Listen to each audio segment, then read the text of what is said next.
Hey there, Dango Stu here. Today's video is about changing the thermostat in a 30 horsepower Johnson outboard and is proudly sponsored by marineengine.com.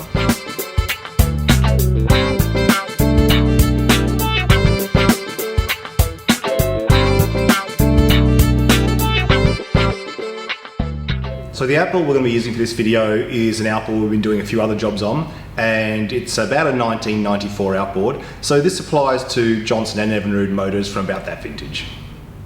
Alright, let's head over to the motor and see what we're up against. I had an attempt to film two other videos on the weekend that didn't go so well due to parts I needed that I didn't have. So this is my third attempt on a Monday, so sorry it's running late. Anyway, to change this thermostat, we need to take this cover off the cylinder head. The water jacket here is held on by quite a few bolts. Because of the corrosion here, I'm expecting a few of them to give me a bit of trouble. The trick really is just to feel whether they start turning easily. If not, then rather than snapping the bolt, try going to some heat, etc. So we'll sort of cross that bridge as we come to it. But for now, I'll just go and make sure I can get them all turning. There's a few down the bottom here I'm probably not going to be able to get a socket onto. I'll probably have to use a spanner there. And here we have a wire going to what I can only presume is some sort of temperature sensor. Looks like the rubber's worn away there. I'll take the cover off first and then we'll see whether that goes into the head, which I presume it does. I did actually finally get around to buying some Imperial spanners, so that'll help getting the bottom one out. They look about 7/16, I don't know, 3/8 maybe. So it looks like all the ones around the bottom here are 7/16, and these top ones are 3/8 around the thermostat. Weird. I'm going to start with the 3/8 bolts. Feels like that one's going to come. Okay, all three of these felt like they cracked reasonably easily, so far so good. Plenty of corrosion on the thread, so I'll clean that up on the wire wheel before we put it back together. This water jacket cover has a torque sequence of putting it back together. So what I'm going to do is just start undoing it around the edges, then finally undo the center, just so that we don't sort of warp it on the way off. I don't think it's anywhere near as important to undo it in the sequence that you do it up, but we may as well be on the safe side. Because I'm lazy, I'm going to use an impact gun to get the bolts out, but only once I've tested by hand that they are actually coming undone.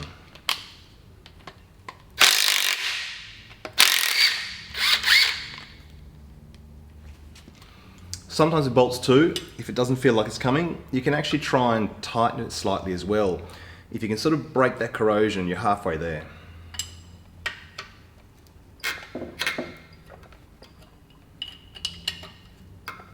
Alright, feels free enough.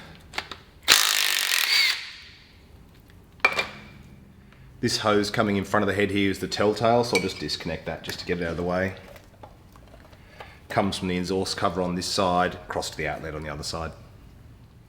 As well as not being able to get the impact gun to the lower three bolts, I always find the lower bolts, lower spark plug, whatever, to be the ones that have the most corrosion because they get the most salt water, most salt air. If you only go boating in fresh water, you're lucky, at least when it comes to maintenance. This one is feeling a little bit tighter, so I'm just going to rock it backwards and forwards a little bit.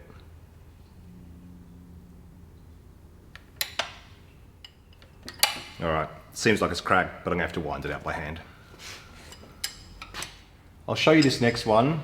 Once again, absolute lowest one, absolute worst one. So this one's looking pretty manky here. What I'm actually going to do is just try and brush the head of it a little bit. There's two main things that go wrong. One is you round off the head because the socket doesn't fit well enough.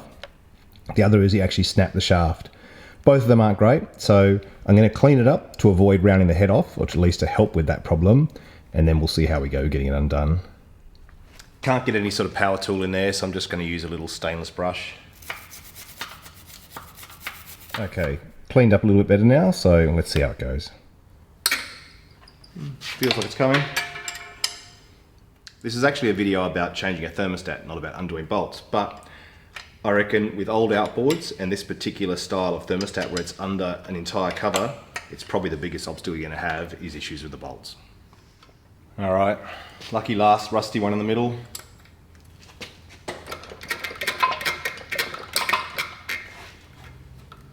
Feels like it's coming too, so we might be in luck today. I actually plan to do a video on stuck and snap bolts and all sorts of corrosion down the track, I've actually got the perfect outboard for it. You're going to love it. But today looks like we're in luck.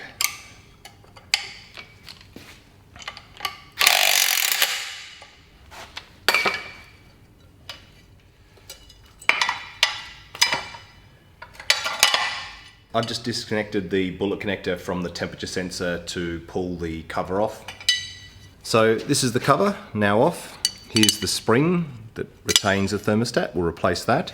And the gasket is sitting on the head side here. Here's the thermostat, and straight away we can see it's stuck open, so it's worth replacing. Better to be stuck open than stuck closed, but needs replacing anyway. I'm going to peel this gasket off next. I actually don't have a new one of these temperature switches, so I'm going to leave that in place for now, and I'll get one of those and we'll have a look at replacing that later. But that's not too bad, that came off in one piece, which is good. Doesn't seem blocked up in any way, it's a bit grubby, but the easiest way really is just keep flushing the motor, so we'll do that once we've got it up and running. What I will do though is just start cleaning up this gasket surface with a blade.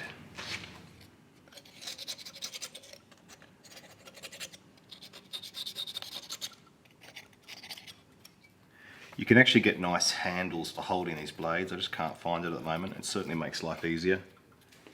Now I'm just going to spray it with a bit of brake cleaner and then give it a brush.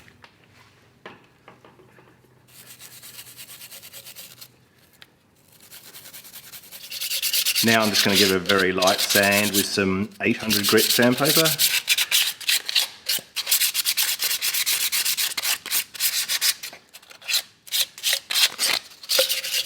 Just to get it ready for the new gasket. I'm just going to give each of the bolt holes a bit of a clean out.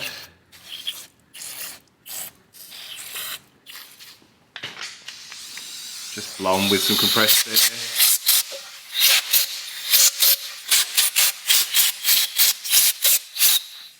Another good option is just to run a tap or a thread chaser through the holes, but I've only got a metric set so I can't do that, but I think that'll be okay.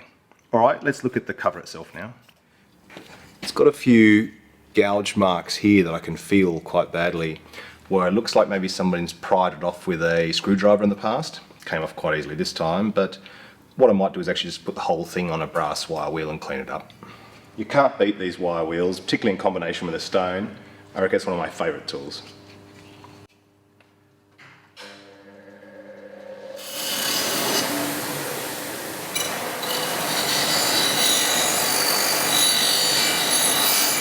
Alright, that looks much better. We'll take it to the bench and I'll show you the new bits I got. There's definitely a bit of pitting on this cover, but mostly where the water flows, not where it presses against the head, so we should still get a good seal. Main thing is the new thermostat, and it's a bit grubby, sorry, but there's the part number for that. I've also got the new gasket, and there's the part number for that. I'm going to replace the spring as well, but the original probably could just clean up. It still feels like it's got quite a bit of strength to it.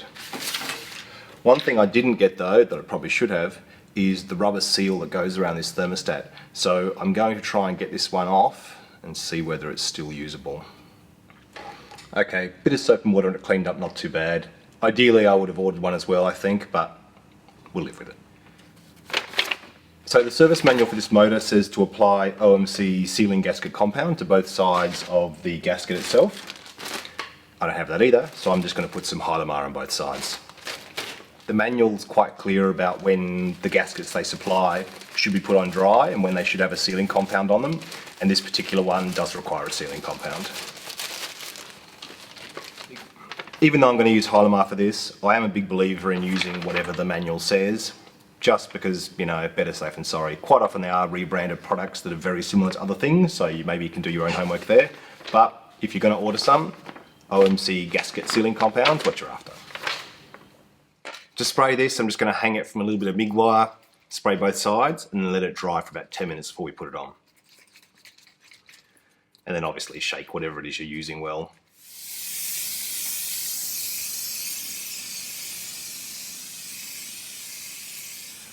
while I'm waiting for the gasket sealant to dry, it's probably worth showing that this thermostat here is the new one, this is the old one. So when they stick open like this, it can often be because the motor got too hot. So it gets so hot that the thermostat actually overextends and gets stuck open. So if ever you have a motor that overheats, it's well worth checking the thermostat. What I'll do now is just put this little rubber washer on the back of the new thermostat, so that's ready to install. What I'll do now is take those bolts back over to the wire wheel, same thing, just clean up the threads on those, ready to reinstall. All the threads are cleaned up like this now, so ready to install. Alright, we'll head over to the outboard now and start putting this together. The torque spec for these is 7 to 9 Newton meters in the usual start at the middle and spiral outward sort of pattern. The imperial sockets I have are for a 3/8 ratchet, and I don't have a torque wrench that'll do 7 to 9 Newton meters until I go down to a 1/4 inch ratchet. So I'm going to get some metric sockets that I've got that'll fit, so I'll use a 10mm for the 3/8 and an 11mm for the 7/16.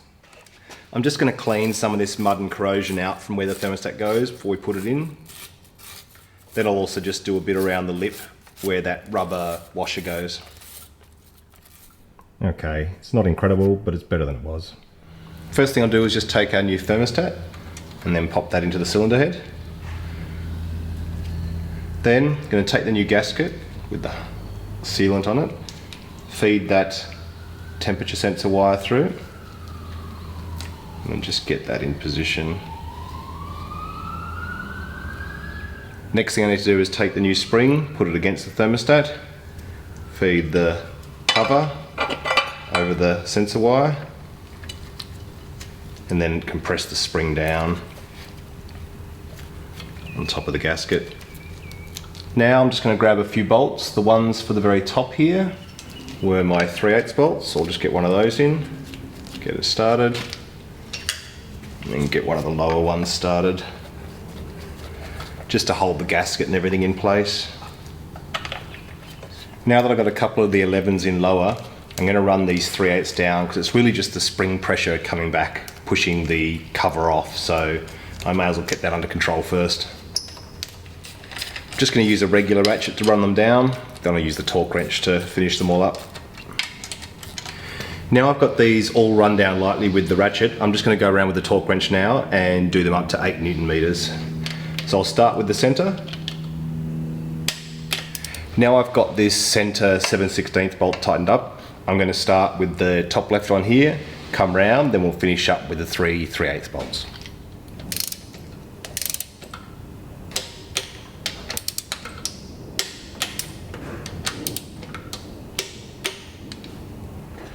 Alright, reconnect our temperature sensor, and we're pretty much done.